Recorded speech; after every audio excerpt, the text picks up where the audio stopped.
But first, as the Democrat Party has launched an all-out assault on everything American, our Constitution, our rights, our security and prosperity, they've also begun to sever our traditional alliances in favor of nations that share their values: communists, socialists, and totalitarians.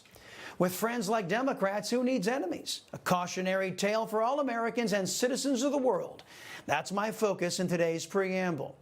Came to light much later, but Ronald Reagan, the man who brought down the evil empire, the Soviet Union, faced a traitor in our midst. The Lion of the Senate, Ted Kennedy, colluded with the Soviets to rig an election to defeat Ronald Reagan in the 1984 presidential election.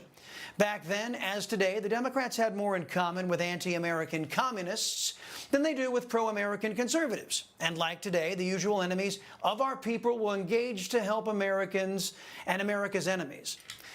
In a secret letter written to Soviet General Secretary Yuri Andropov, Democrat Senator Kennedy said he was eager to counter the, quote, militaristic policies of Reagan and undermine his prospects for re-election in 1984.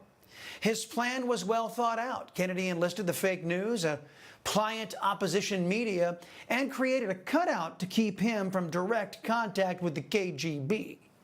In the 1980s, the left, at home and abroad, failed.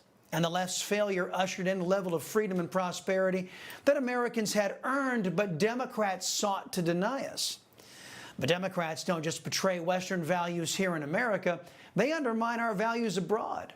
Our staunchest ally and only Western society in the Middle East, Israel, is watching as the Biden regime makes a push in the anti-Semitic UN to force a ceasefire and stop Israel from making its final push to wipe out the Iranian-supported terror group Hamas.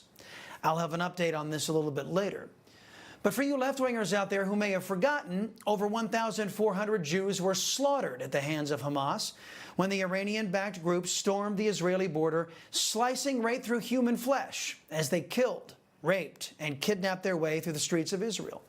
So why is the Biden regime selling out the Jews in an election year? Well, it turns out they fear the wrath of their pro-Hamas kooks more than they fear Jewish defections at the ballot box. We want to stand up for every single life killed in Gaza. I want you to think of El Shama. I want you to think of Rima. I want you to think of Sidra. I want you to think of all of the amazing young children and the people, again, lives were lost in Gaza. This is the way you can raise our voices. Don't make us even more invisible. Right now, we feel completely neglected and just unseen by our government. If you want us to be louder, then come here and vote uncommitted. There she is, Rashida MF Tlaib, encouraging her rabid Hamas supporters to skip voting for Joe Biden. I guess those people don't think Joe Biden has shown enough animosity toward Israel, so they're pressuring him to abandon Israel in an election year. And as the world now sees Biden's regime is complying, sorry to all you Democrat Jews out there, you lose to the Jew-hating squad. They yell louder than you do. A Chris Salcedo Show axiom states that leftists lie. They always lie.